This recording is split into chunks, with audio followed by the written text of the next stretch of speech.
Hello everyone, welcome to Learnica English. Today's phrase, they're having a sale. ये तो आसान है, यानी ये सेल लगी हुई है.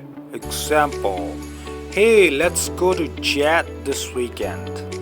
चलो यार, इस वीकेंड को जेट की सेल पर चलते हैं. Oh, you wanna buy something? कोई शे खरीदना चाहते हो तुम? Well, they're having a sale. I wanna check it out.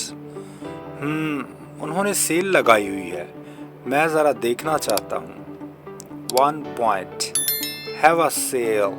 Cell लगी हुई है के मानी में बोला जाता है. That's all for today. See you tomorrow. Bye.